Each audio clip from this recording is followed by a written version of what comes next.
हाँ जी दोस्तों, आज की वीडियो में हम बात करने वाले हैं क्वालकॉम की तरफ से लॉन्च किए गए एक नए स्मार्टफोन प्रोसेसर के बारे में।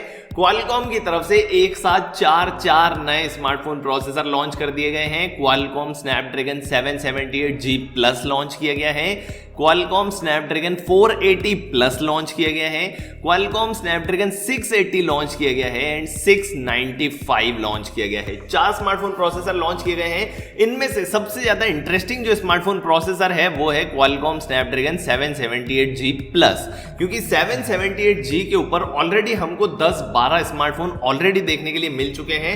तो स्नैपड्रैगन 778G प्लस कैसा होने वाला है, कितने स्मार्टफोन इस पर आपको मिलने वाले हैं एंड 778G से कितना बेटर होने वाला है, आज की वीडियो में हम बात करने वाले हैं इसी प्रोसेसर से जुड़ी सारी चीजों के बारे में।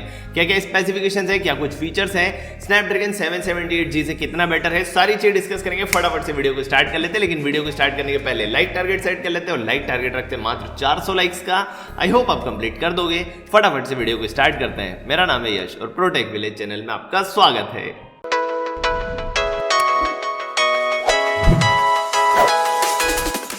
स्टार्ट करते भाई बातचीत को, और सबसे पहले हमेशा की तरह बात करते हैं एसओसी की फैब्रिकेशन प्रोसेस के बारे में। ये वाला जो प्रोसेसर है सैमसंग की बनाई हुई 6 नैनोमीटर के फैब्रिकेशन नोड के ऊपर आपको मिलता है।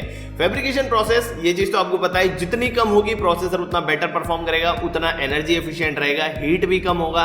अगर आपको फैब्रिकेशन प्रोसेस का एक्चुअल में मतलब नहीं पता है तो शॉर्ट में बता देता हूं। जब भी प्रोसेसर बनाया जाता है उसके अंदर छोटे छोटे ट्रांजिस्टर्स का यूज किया जाता है। अब ट्रांजिस्टर्स का साइज जितना कम रहेगा प्रोसेसर उतना बेटर परफॉर्म करेगा, उतना ज्यादा आपके फोन की बैटरी चलेगी, आपका फोन गर्म उतना ही कम होगा। यहां पर जो ट्रांजिस्टर्स का साइज रखा गया है 6 नैनोमीटर का साइज रखा गया है, मतलब 6 नैनोमीटर की फैब्रिकेशन प्रोसेस का यूज किया गया है। इन शॉर्ट अगर बताया जाए तो जितनी कम फैब्रिकेशन प्रोसेस उतना प्रोसेसर बेटर रहेगा, उतना कम हीट होगा और एनर्जी एफिशिएंसी आपको उतनी बेटर देगा। यहां पर आपको 6 नैनोमीटर की फैब्रिकेशन प्रोसेस देखने के लिए मिलती है, जो कि काफी अच्छी बात है। इसके बाद में सीपीयू की अगर बात करें तो 64 बिट का ऑक्टा कोर सीपीयू यहां पर आपको मिलता है।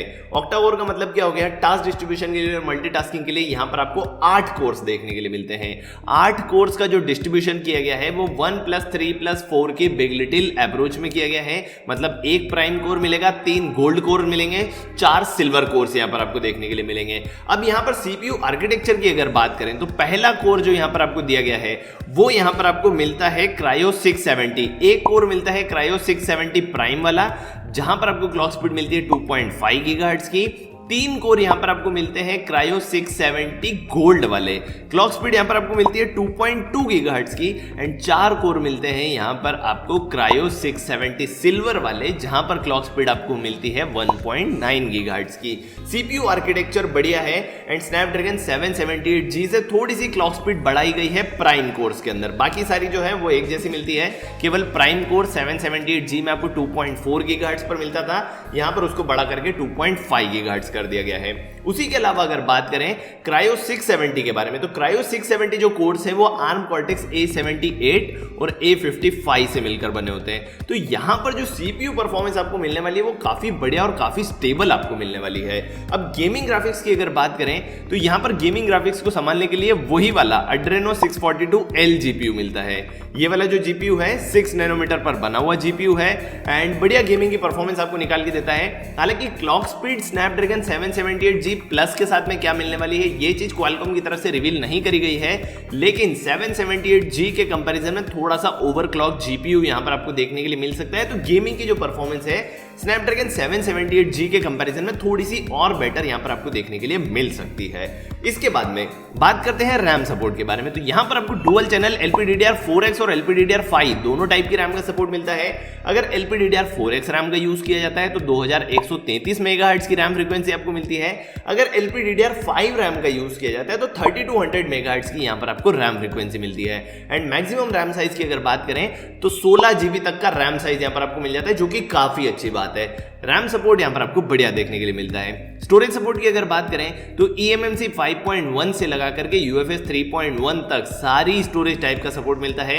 eMMC 5.1 का सपोर्ट मिलता है, UFS 2.1 का मिलता है, UFS 2.2 का मिलता है, UFS 3.1 का भी सपोर्ट मिलता है एंड UFS 3.0 का भी सपोर्ट मिलता है। सभी प्रकार की स्टोरेज का यहां पर आपको सपोर्ट मिलता है। तो स्टोरेज सपोर्ट में आपको कोई शिकायत नहीं आने वाली है।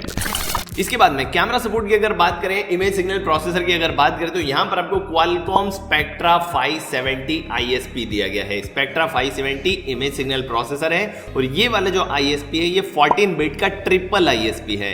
ट्रिपल ISP का मतलब क्या हुआ कि 3 कैमरास की स्ट्रीम को एक साथ प्रोसेस यहां पर किया जा सकता है, ये काफी अच्छी बात है। कैमरा सपोर्ट की अगर बात करें तो 22+22+22 मेगापिक्सल्स के 3 कैमरास का सेटअप, 36+22 मेगापिक्सल्स का डुअल कैमरा सेटअप यहां पर आपको मिल सकता है एंड 64 मेगापिक्सल्स का यहां पर आपको सिंगल कैमरा मिल सकता है।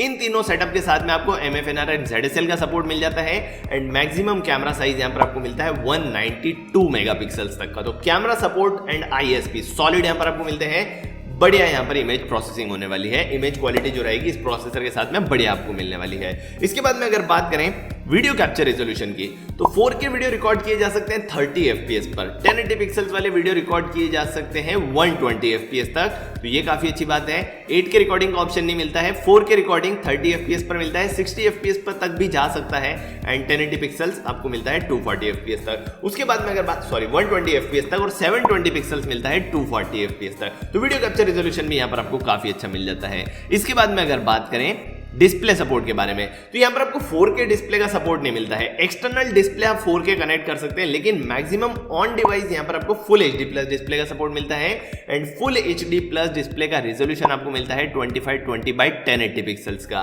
रिफ्रेश रेट की अगर बात करें तो अप टू 144 हर्ट्ज का रिफ्रेश रेट यहां पर आपको मिल सकता है, जो कि काफी अच्छी बात है। यहां पर डिस्प्ले सपोर्ट आपको काफी अच्छा मिलता है। हालांकि 4K नहीं मिलता है, 2K भी नहीं मिलता है, लेकिन ये वाला जो प्रोसेसर जिस सेगमेंट के फोन्स में आएगा वहां पर आपको जनरली फुल HD प्लस का डिस्प्ले ही मिलता है, तो यहां पर कोई इशू नहीं आने वाला है।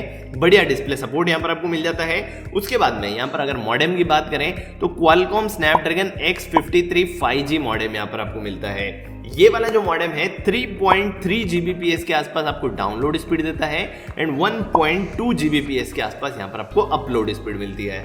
तो यहां पर मॉडेम भी काफी अच्छा लगाया गया है, डाउनलोड एंड अपलोड स्पीड आपको काफी अच्छी यहां पर मिल जाएगी। इसी के अलावा दूसरी चीजों की अगर बात करें तो यहां पर आपको Wi-Fi 6 का सपोर्ट मिल जाता है, Bluetooth 5.2 का सपोर्ट आपको मिल जाता है। अगर ग्लोबल पोजिशनिंग सिस्टम की अगर बात करें, सैटेलाइट सिस्टम की अगर बात करें, तो नाविक का सपोर्ट यहां पर आपको मिलता है। ये काफी अच्छी बात है, प्राउड मोमेंट है हमारे लिए कि आजकल भाई जो हमारा इंडिया का बनाया हुआ सैटेलाइट सिस्टम है उसका सपोर्ट आपको देखने के लिए मिलता है, ये काफी अच्छी बात है। ओवरऑल अगर स्पेसिफिकेशन देखे जाएं तो स्पेसिफिकेशंस काफी अच्छे हैं, लेकिन अगर इसको स्नैपड्रैगन 778G से हम कंपेयर करें तो बहुत ज्यादा बड़े डिफरेंसेस आपको देखने के लिए नहीं मिलते हैं। यहाँ पर आपको एक तो CPU का जो प्राइम कोर है वो थोड़ा सा ओवरक्लॉक देखने के लिए मिलता है एंड प्रोबेबली जो GPU यहाँ पर लगाया गया है वो भी थोड़ा सा ओवरक्लॉक किया गया है। उसके अलावा कोई भी डिफरेंस देखने के लिए नहीं मिलते हैं। फैब्रिकेशन प्रोसेस सेम है, आर्किटेक्चर सेम है, यहाँ पर आपको camera support, video capture, display support, modem वगैरह सारी चीजें सेम मिलती है। केवल CPU एंड GPU की जो क्लॉक स्पीड है उसमें आपको हल्का सा डिफरेंस देखने के लिए मिलता है। स्नैपड्रैगन 778G प्लस जो है वो थोड़ा सा ओवरक्लॉक प्रोसेसर है CPU एंड GPU के मामले में। आप मेरे को कमेंट करके बताना भाई कि आपको ये प्रोसेसर कैसा लगा, आपके क्या विचार हैं इस प्रोसेसर के बारे में एंड कमेंट करके ये भी बताना कि आपको वीडियो कैसा लगा। वीडियो अगर अच्छा लगा है तो वीडियो को लाइक कर देना, अपने दोस्तों के साथ शेयर कर देना। चैनल को सब्सक्राइब नहीं किया तो चैनल को सब्सक्राइब कर लेना, बेल आइकन दबा देना, ऑल वाला ऑप्शन सिलेक्ट कर लेना ताकि मेरे वीडियो को नोटिफिकेशन पहुंचे आपको तुरंत से। मैं मिलूंगा आपसे अगले वीडियो में, तब तक के लिए बाय बाय।